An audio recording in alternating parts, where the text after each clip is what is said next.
আমরা রাবডানসি রুইন্সের পথে রয়েছি। সোনাই, মৌ, এই জঙ্গল ঘেরা পথ, এই চড়াই উঠে আমরা অনেকটা পথ উঠে এসেছি সিকিমের পুরনো রাজবাড়ির ধ্বংসস্তূপ দেখার জন্য। রাবডানসি রুইন্স বহু নিচ থেকে আমরা উঠে এসেছি। কতটা নিচ, কতটা উঁচু, এখনও অনেক পথ বাকি আছে। এর আগেও 2019-এ এসেছিলাম, কিন্তু তখন ভিডিওটা করতে পারিনি, ব্যাটারি শেষ হয়ে গেছিল।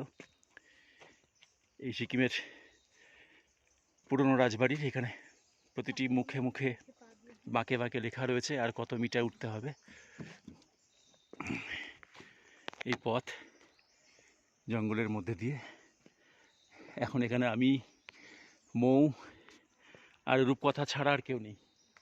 বাকি সবাই এগিয়ে গেছে, অনেকটাই পথে এগিয়ে গেছে। আমরা একটু আস্তে আস্তে থেমে থেমে যাচ্ছি। এতটা চড়াই অভ্যেস নেই।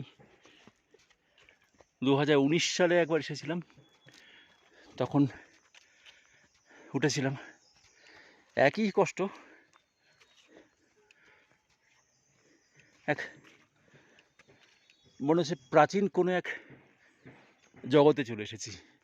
প্রচুর পুরনো পুরনো গাছ, স্যাঁতস্যাঁতে পথ, পাথর বিছানো, এবং সেখানে অসংখ্য গাছের পাতা পড়ে আছে। জল, বৃষ্টি, মাটি, পাথর, গাছের পাতা সব মিলেমিশে একাকার পথ। বড় পিচ্ছিল, খুব সাবধানে উঠতে হচ্ছে আমাদের। সামনে একটি গাছ দেখতে পাচ্ছি, যে কোনো কারণেই হোক না কেন এটা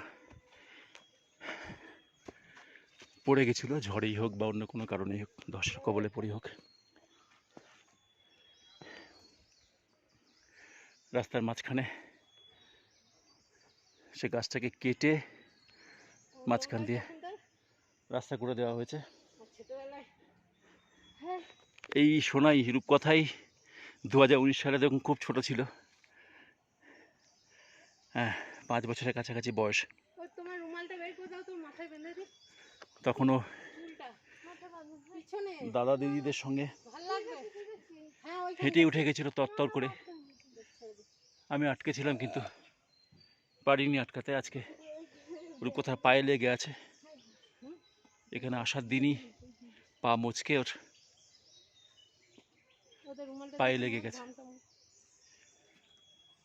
অনেকটা পথ, এরপরে আবার ভিডিও করব, আবার নেব। এখন আপাতত এই অবধি পৌঁছায়, মাঝপথে আর একবার আমি ভিডিও করব।